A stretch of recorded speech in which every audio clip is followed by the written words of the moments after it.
Welcome to the Connect or Die podcast. So excited to be with you guys today. And today we are going to be talking about our origins, starting with Logan Larkin and talking about mine as well. And kind of what has brought us, what brought this about, what brought about this podcast, why we're doing it, and kind of lead up to that. We did one earlier, but it no longer exists on our channel. we don't know where it went. Yeah, we don't know where it went or what happened to it, but we're excited. I'm super excited about this. I love Logan's story. I love his passion and his ability, his storytelling ability. So I'm excited to get into this. So Logan, let's start with you, buddy. Well, with that introduction, dude, you got me a little nervous. Like I feel like I gotta live up to some big expectation. But yeah, I guess where should I start? I think for me, I just got to start kind of from the beginning of my life and just kind of who I am as a person. Yeah. Some weird things about me, so just bear with me. When I was really little, some of the people who knew me the best, like in my church congregation, there was this one woman who called me a Care Bear. That was just like her nickname for me. Yeah. Like Logan the Care Bear. And it was because she recognized in me that I was super sensitive to people and to their emotions. And I was really snuggly with people. I loved, whenever anyone was crying or anything, even at a young age, I would recognize that and I would try to comfort that person, which is pretty cool because I've now noticed some of those same tendencies in my 5-year-old Ben. Yeah. But just so connection has always been something that's kind of come maybe naturally to me. I love connecting with people, and I think with every maybe call them superpower, I feel like there is the other side. There's the overuse of that thing, and that was something I struggled with as a kid.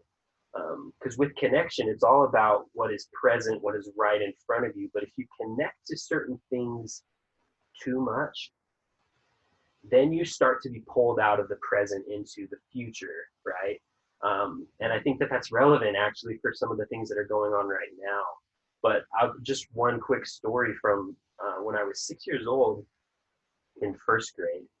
I was at school and they gave us these like Time for Kids magazines. I don't know if you ever got anything like that, but there was just like a 5-page little flip through, like a smaller version of the Time magazine made for kids. Okay. And on the front cover of that magazine was a burning house. And then in front of that burning house, you just saw the silhouette of like a family, like hunkering down, comforting each other. And then this huge tagline that I don't remember exactly what it said, but based on my memory, it said something like, "Are you prepared?" And so as a 6-year-old who just like connects emotionally to everything, I connected emotionally to that. And I was like, my family's in danger. That was kind of the message that I took from that.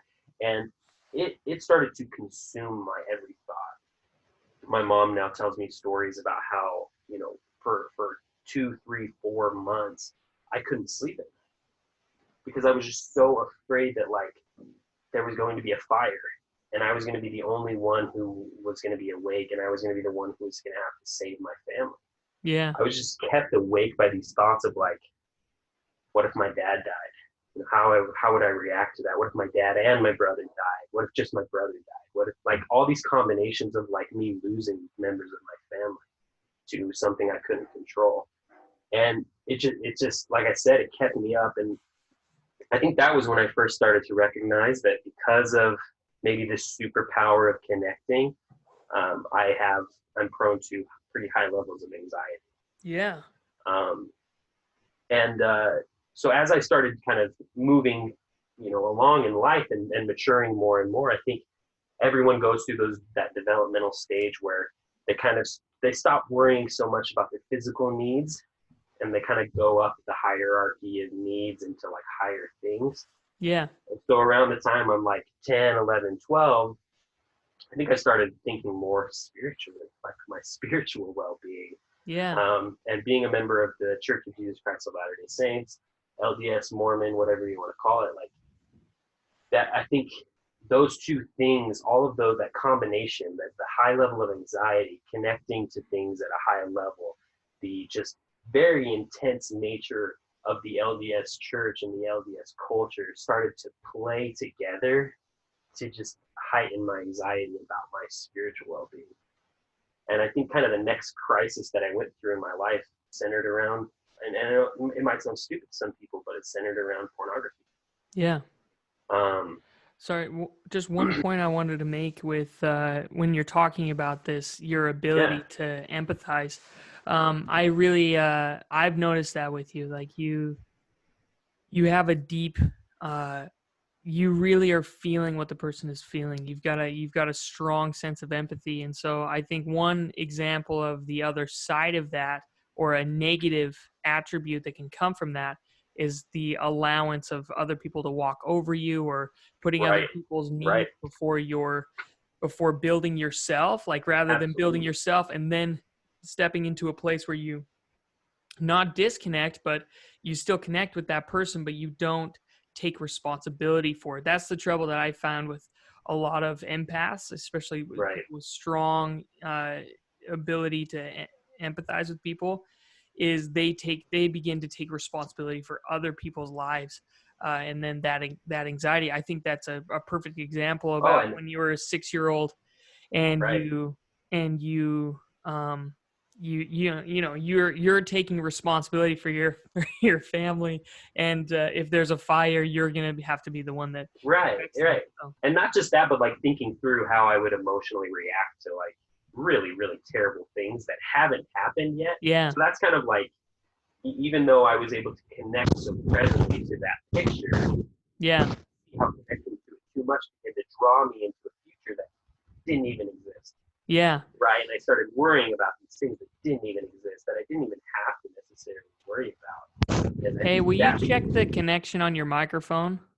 Is it cut now? Yeah. Is that any better?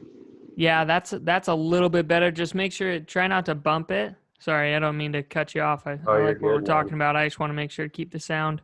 I've got it kind of to the side of me, so maybe I should move it a little closer. Yeah, that sounds way better. It kind of sounded cloudy is the way I describe it.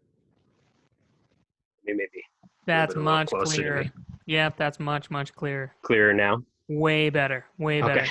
Sorry about that, man. That's okay. But yeah, I think, even what you're talking about, how empaths have they kind of get walked on, or they put other people's needs above their own. I think that goes really well with kind of what I'm talking about, because, and I think you could relate with this in the LDS church. There's kind of,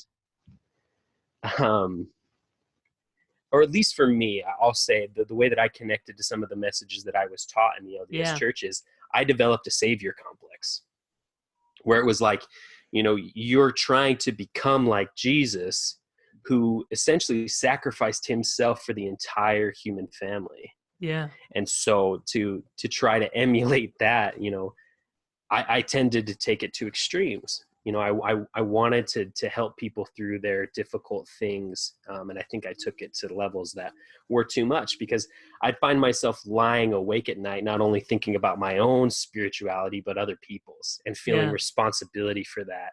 And, but yeah, pornography. Let's get into it. That was a tough thing for me, man. The first time I saw pornography, I was 6 years old, just at a friend's house, saw it in a magazine. I don't necessarily remember exactly what I thought about it at the time, but I just remembered there was something intriguing about it. That's the only thing I really remember. And then by the time I was 9 years old, I was seeing it decently regularly. The internet was pretty, prevalent at that time. Everyone had the internet. I'd just go over to one of my friend's house, and probably at least an hour or an hour and a half out of the 3.5 hours we'd spend time with each other every day after school was dedicated to just looking at stuff together. I mean, it's a weird thing, but by the time I was 12 and ready to begin moving up in the church spiritually, having interviews with ecclesiastical leaders where they're asking me specifically about my standing morally, Yeah. That was just a hard place to be in. And the anxiety that was fueled by, wow, I'm participating in this thing. I've been participating in it for so long, even before I recognized that it was quote unquote bad. Right. Now it's just become a part of my daily thing. Maybe to a certain degree, it helps to ease my anxiety, because it was just in that moment, it was so easy to just like be present, right? There's a naked Right. girl in front of me. Like, Right. finally I can let Well, and go of some of my it's worries and just look at this beautiful woman. Like, yeah. maybe that's part of it. Yeah. Well, and Um, you have dopamine releasing into your right. system. Right. Right. And, and you're prepubescent adolescent boy, so add that Yeah. on top of it. Yeah. And so I was put in this situation where I'm sitting in an interview with my dad, who is my ecclesiastical leader. And he asks me, Logan, are you living the law of chastity, as a way to qualify me to receive the Aaronic priesthood, right? A big, big deal in the LDS church. And it's very public. If I didn't receive the Aaronic priesthood, everyone in my church community would have known. They wouldn't Yeah. have necessarily known the reason, but they would have known. And so I didn't make the right, looking back, I chose to lie Yeah. for whatever reason. I think there are a lot of reasons for that, but I chose to disconnect from the truth. Yeah. And that's when I think, that's when pornography became an addiction for me. It was a way to disconnect. It was a way to escape from the shame that I felt constantly about pornography. And it was something, I thought about pornography constantly. I Yeah. remember sitting in classes just being like, I can't wait till I can look at porn. No, that's wrong, Logan. Don't, no. Like, Yeah. you can't do that. You're bad. You're bad. You're bad. And eventually, that much inner self-talk that is mostly negative, that is mostly destructive, over time, it just kind of wore me down. Yeah.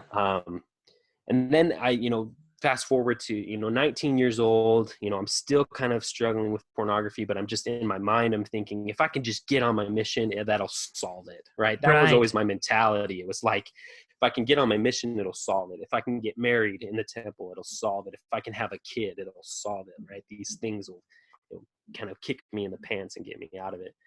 And for the most part, like on my mission, it wasn't a problem. Yeah. But then there was a time, there was a moment when I was serving as an ecclesiastical leader of a small branch. And I was so stressed out all the time, that savior complex, anxiety, just thinking about all the salvation of all the people in my congregation. I didn't sleep at all, period. And I think kind of started to go a little bit maybe crazy, like truthfully, if I look back on it, just having really dark thoughts, having really just a lot of shame. And that led me to one time, I was able to get someone's phone and look at pornography, which just fueled it more, Right. And, ultimately confessed that to my mission president. And, generally I would say had a pretty positive mission experience. Came home from my mission, was home for about a year, I did exactly what you're supposed to do. Right. Found a girl, went to BYU, got married in the temple, waited 2 years, had a kid. And, slowly just, pornography was still a part of the equation, having those discussions with my wife that just made it, truthfully, I'll just say, worse. Yeah. Because I could see how much that hurt her when, I told her that was something that I was struggling with. And after about 3 years, we started having some pretty intense marriage issues. Yeah. We started to work through some of those things. At that time, I began to have a bit of a faith crisis and kind of beginning to separate myself from some of the LDS theology that, for me, was problematic. Yeah. But everything kind of came to a head, I think, in 2017. So in 2017, I quit my job. I became a certified life coach.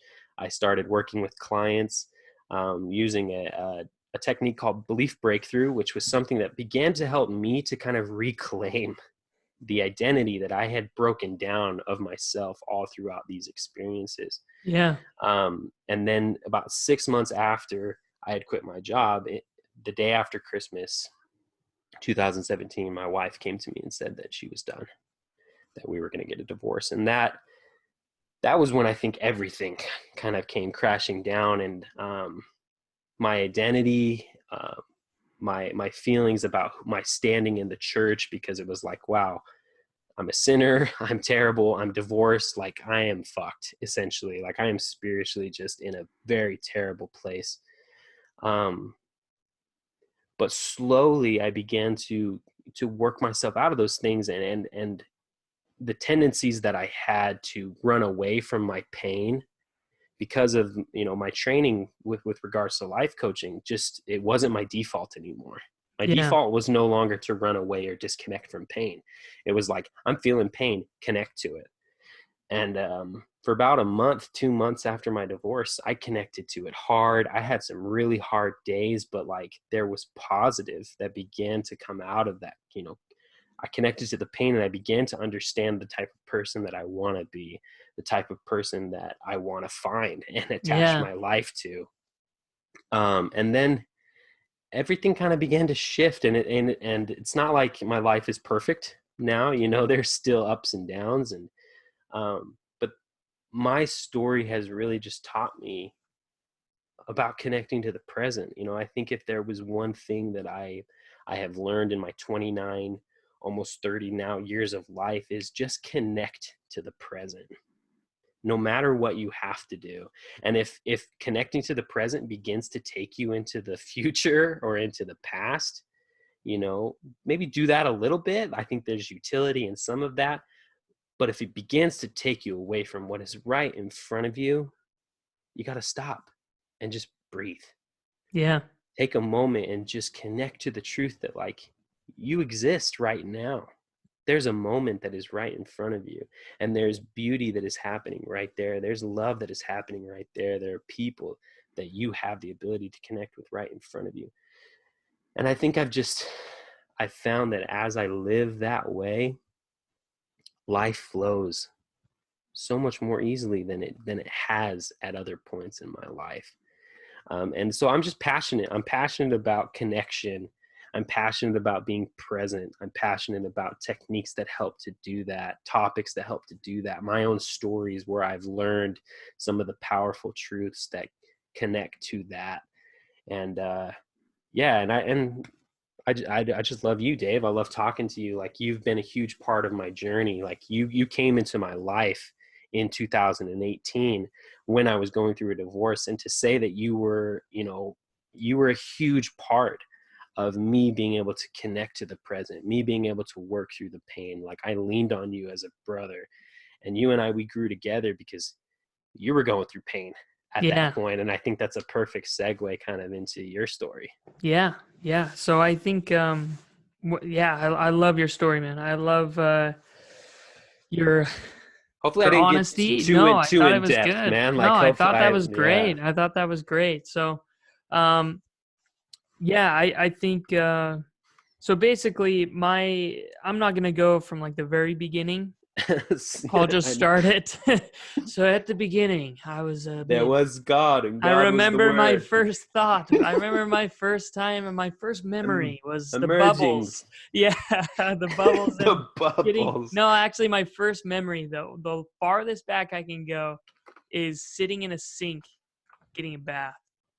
Oh, that's cool. Like I can just remember like playing with the bubbles, and that's it. That's all I can remember. But so my story really starts in 2017 as well. At the time, I was an executive at a solar company. I had just been made.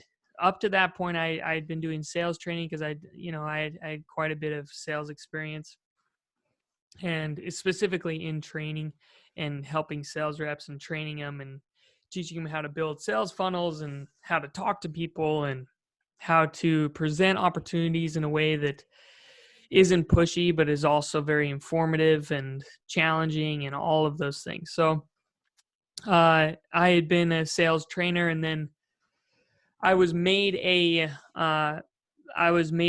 basically an executive at that time, which meant that I gave up my salary, my like secure paycheck, and kind of basically I would get a percentage of the sales. And at that point, both of my teams, I had a team in Salt Lake and I had a team down in San Antonio.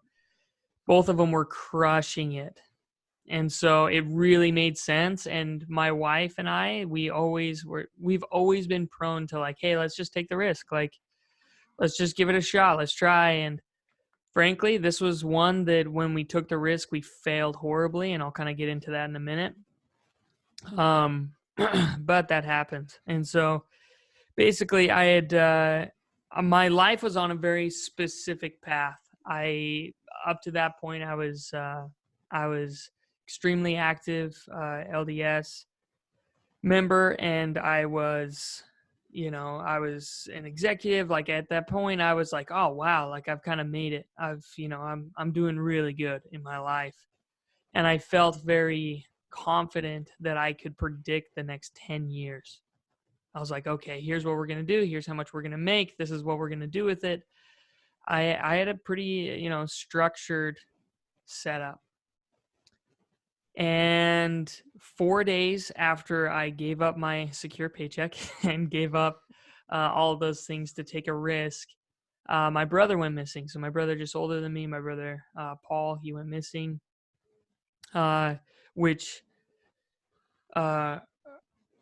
long story short, it became a very public thing. My whole family was kind of in the public eye, and for 3 weeks we looked for him, and we found his body 3 weeks later.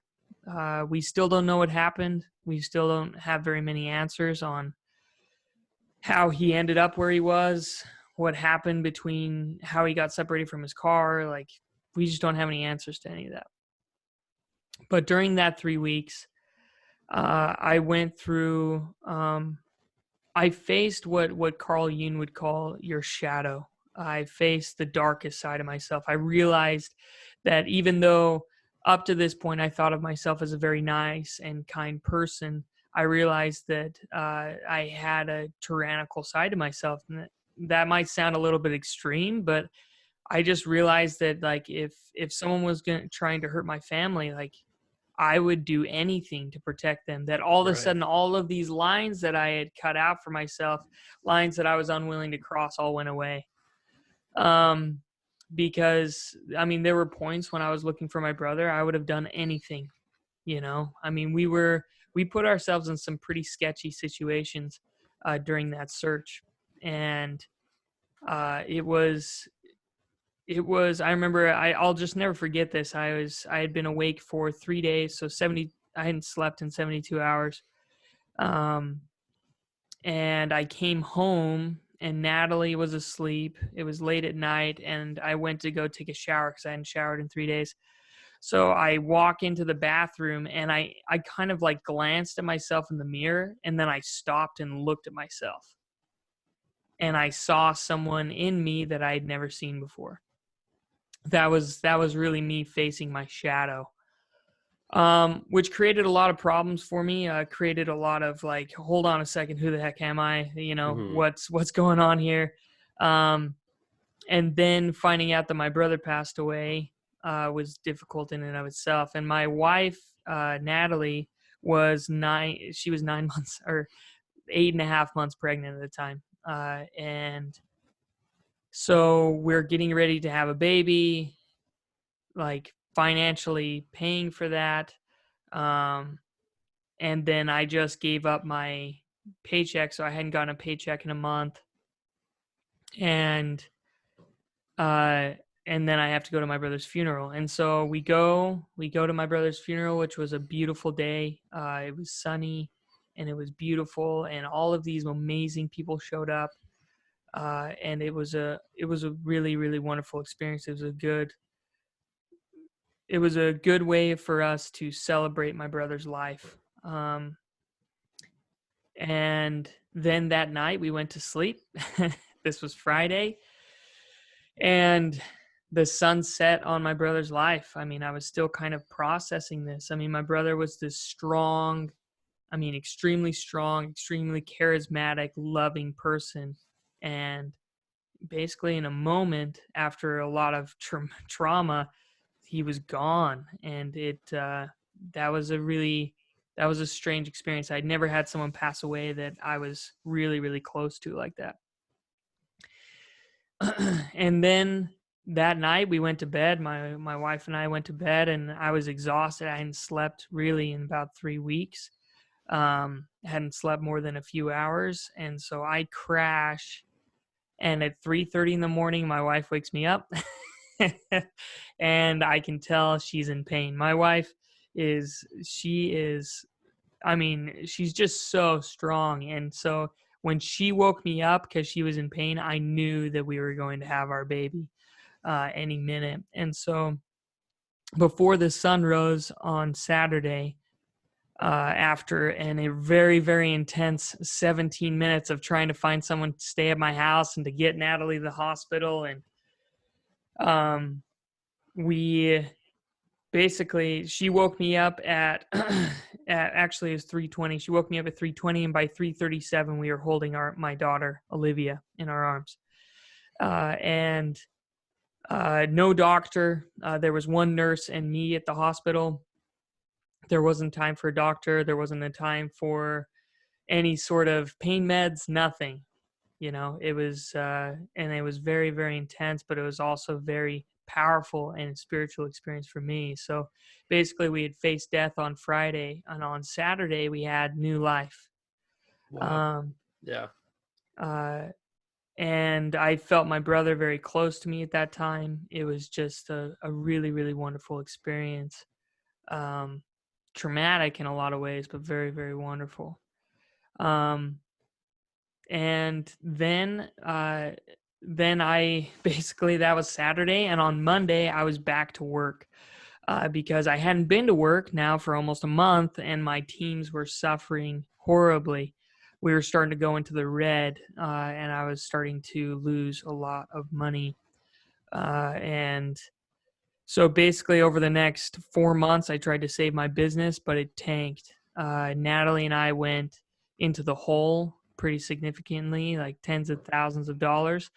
But before I jump to that, though, basically the next 3 weeks, I won't get into the details of it, but my wife opened up about her own abuse and trauma that she went through as a child. And that was difficult to deal with. I had kind of known that something was up, and I had someone who had been through trauma herself, and she brought it up to me, and just said, began to describe things that happened in their marriage and things that they struggled with because of her trauma. And I was like, holy cow. There's a lot of similarities here. And so I came home. I was down in San Antonio at the time. I flew home and I asked my wife about it, and we brought everything up and began her journey, which I'm not going to get into that because that's not my story. That's her story. So, but it was a very intense moment. And then our business was going under, and we had a brand new baby, and dealing with postpartum depression and dealing with the stress of, frankly, we didn't have a paycheck for over 6 months. And not only that, but the business was going into extreme debt. I ended up being able to, aside from our own personal expenses, I was able to get out of it. But it was a very, very intense time in our lives. And then we were starting another business on the side as well at the same time. So we just had a lot going on. It was this moment in time for me that was extremely stressful. And so that late November, so all of my brother and everything had happened back in August, and back in July really is when it started, and finished up in August. And then this was November. So this was like right when I'm starting to realize that up to this point in my life, I'd always been able to figure it out. I'd always been able to come out on top and make something a success and turn something around. And this was the first time in my life, holy cow, I really can't turn this around. I really can't fix this. And I was very, up to this point, I'd worn a lot of masks. One of my main masks was to look strong and to, rather than feel strong, like to actually look strong. And those are very, very different things. And so, and look connected, not actually be connected. This was kind of my whole MO. And I just remember I was walking. So I was really angry at the time. So I'd go to the gym every single night, and I would lift weights until I would get to the point where I almost couldn't lift it. Then all of a sudden, like adrenaline would hit.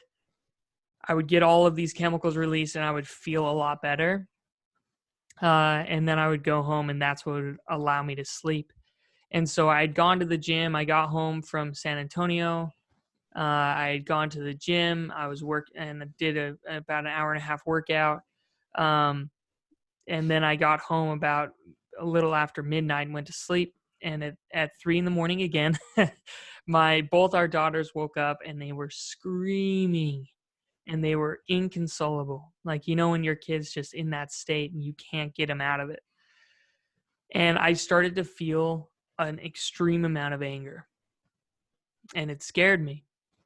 And so my 2-year-old at the time, I left her in her bed and I left the room and I left the house. And my Natalie looks at me like, "Where the heck are you going?" And I just said, "I have to walk." And then I walked out the door and I shut the door. And I'm walking down State Street in Pleasant Grove, screaming at God, screaming at him. Because I was like, I have done everything that you told me I was supposed to do. I have followed every single thing, and you are crushing me. And I remember I told him, I'm like, "You like this. I can tell you like it. You enjoy this. That's the only thing that makes sense to me." And after my tirade with him, I turned around to go home. So I'd probably been screaming for like 10 minutes, which I can't imagine. I mean, no cars passed or anything, but I can't imagine if anybody saw me what that looked like. And I turned around to go home, and I got the strongest message that I've ever received, which was, "David, you need to begin to connect or you're going to die." And that's where the name Connect or Die podcast came from. Yep. And what that did to me is it split my life in half. I realized I wasn't interested anymore in things that had to do with disconnection. And it took a while. It took about 1.5 years really for me to begin to really accept this idea of connection or disconnection. It split everything. So anything in my life that I was like, this is disconnection, it wasn't that I was willing myself. It was like I couldn't care about it. Dude, you went hardcore. You Yeah. went hardcore. Yeah. even to the point that it scared me. Like, Tell me about that. I do the first. Okay, in one of our first sessions, you told me about going into the mountains and dipping yourself in cold water, and I was like, this dude is insane. Yeah. And I mean, at that point, I had done weird stuff like, breaking boards, aero brakes, walking on glass. Like, I had done crazy stuff, but you kept inviting me. You're like, "Dude, wake up at 6 o'clock in the morning and come do this." And I'm just like, no, like, no. So, I mean, like, yeah, you challenged me to like face parts of me that I was disconnecting, but yeah, you leaned in hard. You were just like, "I'm doing this. And I'm not doing it anymore. I'm doing this." And you like committed, and yeah, it was fun to watch. Yeah, it was a scary time because as you take those masks off and as you begin to step into connection versus disconnection, it's really scary. And at the time for me, I just, like what you were saying, I leaned into the pain where it was the most painful, where I realized I was putting up this facade. I didn't want anything to do with those anymore. Right. So you connect even to the pain, like the pain, the most painful stuff. Yeah. Like my divorce, you lean into it hard. Yeah. And when you do, it allows you, because before I kept trying to, when my brother died, I kept trying to, I mean, it's the stages of grief, right? You try to deny it, then you get angry. And I think it's the denial that actually makes you angry. I think right. versus accepting the pain and processing it and being like, okay, this is what's happening right now. And so that was a really powerful moment in my life, and that is what's guided me the last 2 years. It's connecting. Okay, because if you're not, it's like if you're either growing or you're dying. Like there's no middle ground. Get busy living or get busy dying, right? Yeah, there's no middle ground. And so you're either connecting or you're disconnecting. So what I would invite anybody to do is to go through your life. In what ways are you disconnecting? In what ways are you connecting? And Right. if you're disconnecting, that's a waste of your time. It's just a waste of time. And for me, like, and it's going to look different for everybody. But for me now, it's, I kind of went through a further process, and there was a lot of ways that for me, the church was patterns of disconnect. And so I just couldn't care about rules that I just didn't think they mattered. I just Right. didn't think in the grand scheme, I just didn't think they mattered. And You're like, is coffee really going to be the thing that separates me from, the supreme source of truth? right. Really? Because like it that's doesn't going to be actually, it? yeah, because I was really stressed out about that stuff. I really worried Oh, about all those small absolutely. rules. I followed Absolutely. everything very, like, to the T. And so but I couldn't care about it. Like, it was so low on my priorities. It just no longer mattered. Right. And I realized all the areas in my life that I was stressing out about this, that I was worried about it all the time. And so step by step, I just focused on connection and let go of these things that really didn't matter. And my wife and I kind of went through this process together, and being radically honest with each other, and which led up to we had set a goal to go on a trip, an RV trip. I had remodeled an RV, an old 1987 Jamboree, Ford Jamboree, and ton of fun. But we went on this 1 month long trip, and while I was on the trip, I had an issue with my RV, and I was trying to fix it, and I ended up having to get a stupid amount of work done to it. But this guy started talking to me, really nice guy, like super, when you meet somebody and they just kind of glow with a light, and that's how this guy was. And I was chatting with him and working on the brakes, and he was helping me out and helping me get a few things set up. And then we just started talking, and we started telling each other kind of our stories. And after I kind of described my story to him, he's like, it sounds like you're trying to be accepted by God. He's like, and at this time we were talking about God and Jesus kind of together. And so he's like, it sounds like you're trying to be accepted by Jesus. And I said, yeah, that's probably right. Yeah. And he's like, you've got it backwards. What you have to do is accept him. Which led me, it took a couple of weeks, but which led me to finally kneeling down and praying to Jesus and telling him that I accept him. And the transformation that has happened since then has been life-altering. Because I no longer have to fight with my heart. I no longer have to fight my willpower to get what it is that I'm looking for. My heart changes, and then my actions follow. And so that's kind of full circle where I'm at today. Right. Is this, I won't disconnect, even if it's something that I know I shouldn't be doing or that I don't want in my life.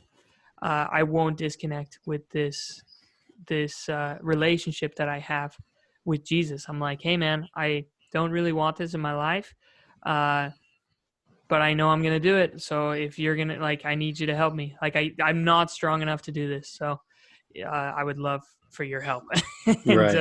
And what's been powerful for me is, as I focus on connection, I'm getting the peace, I'm getting the love, I'm getting these things that I would always read about and thought were out of my reach.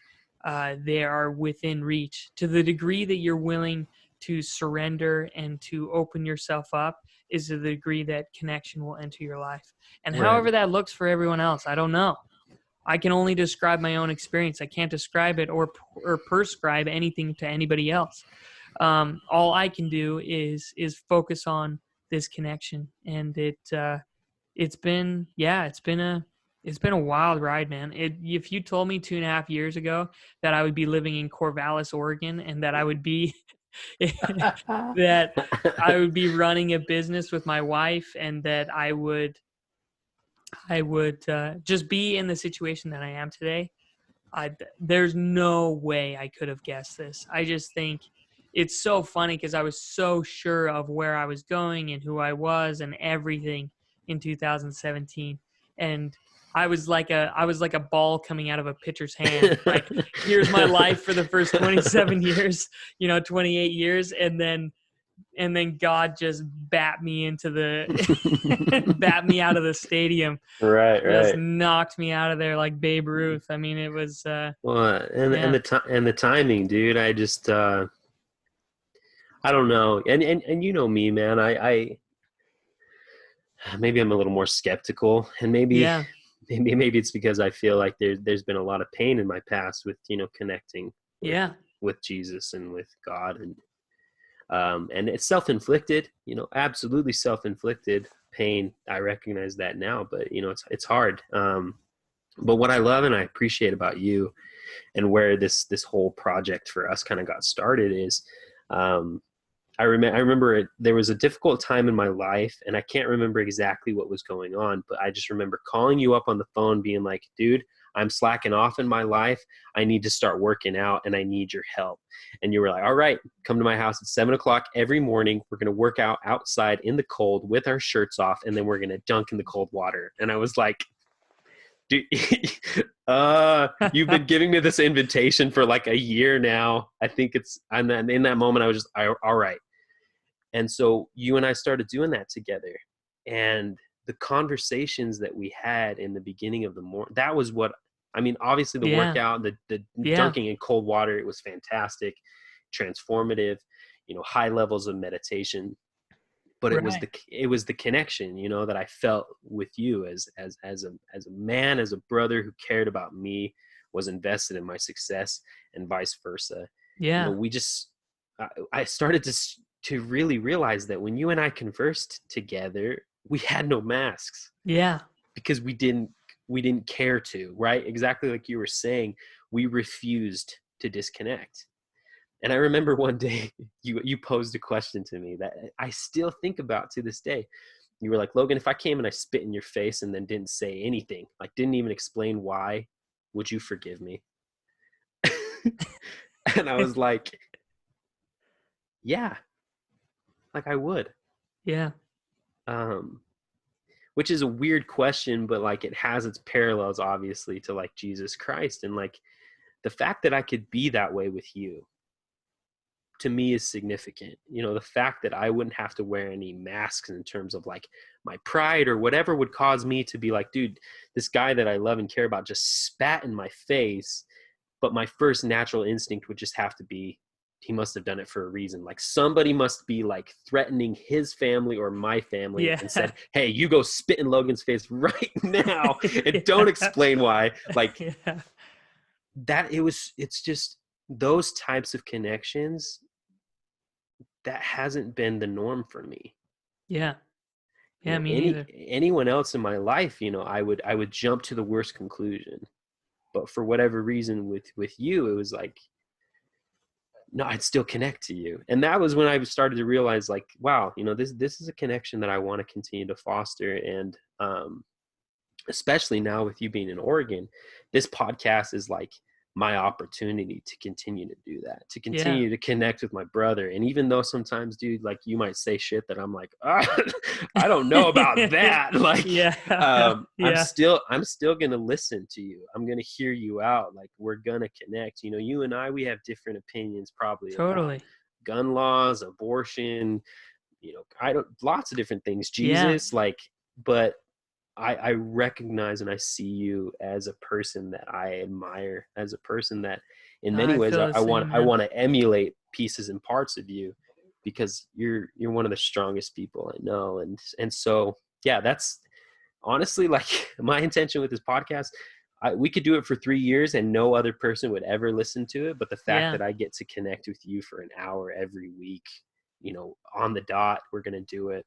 And we're going to talk about, we're going to have the discussions that we used to have when we were, shirtless in your backyard. Yeah, man. I love hitting the tire with a sledgehammer. Like that just feels good to me. And so anyway, like, yeah. And we're going to lean. One thing I really love about our conversations is we can have different opinions and have our reasons for them. And we can, I would love to lean into those and Absolutely. see where they're at, and coming from a place of, because everyone has their reasons for believing what they do.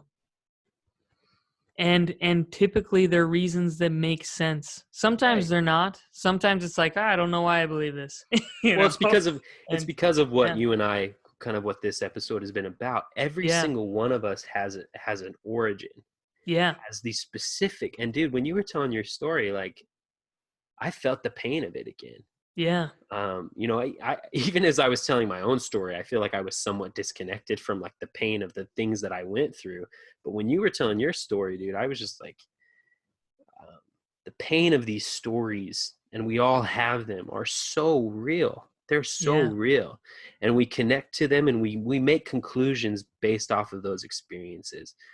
Some of those conclusions can empower us. Some of them don't empower us. But the reality is there's a reason for everything that someone believes.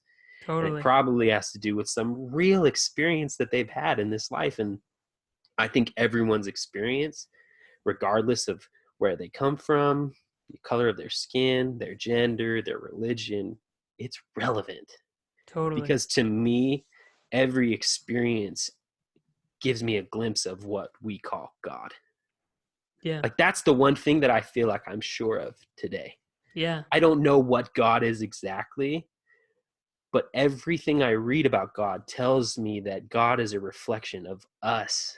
And so if I can understand us, me, you, your stories, my stories, other people's stories, if I can understand those better and connect to them, I feel like I can have a deeper connection with God, whatever it means. And I don't necessarily have to attach to a specific detail, because when I connect with people, I feel love, I feel truth, I feel power. All of the things that you and I have felt together, is we've had experiences that I felt with my wife now, as I've had experience with family members, friends, and people that are really important to me. That to me is God. That's something that I know. That's something that I've experienced. And anyway, I just man. No, I diving into those things and telling our stories and sharing them, getting other people on this and hearing their stories. Like I'm just excited. Dude, so am I. I'm really excited about this. And I think that we get to have this opportunity where we can take our pain and turn it into suffering. And so I think that pain can be without purpose, and suffering is always with purpose. Suffering. Suffering allows you to take that pain and re-paradigm it to be something that is on purpose. Fuel it into something productive that actually helps you to get the things you want out of life. Yeah. Right. And so I'm excited to explore it. We got to finish up the episode because you got to run to work. And I actually have to get to work as well. But I appreciate everybody who's listened to this podcast. Thank you so much. Please hit us up in the comments. We're going to post this to YouTube, to Facebook, to Apple Podcast, as well as it's going to Google as well, right? Because Google has a podcast platform, or I think it goes something. Anyway, it'll be on a ton of different platforms. I have no idea. But if you have a super interesting story that you want to tell, I've got some really cool people in mind for us to bring on the podcast. Absolutely. I think we could have a really, really cool experience with. So I appreciate all of you, and until next week. Yep. Connect or die, all right, guys. Man. Love you, man. Love you too, buddy. See ya. All right. See ya.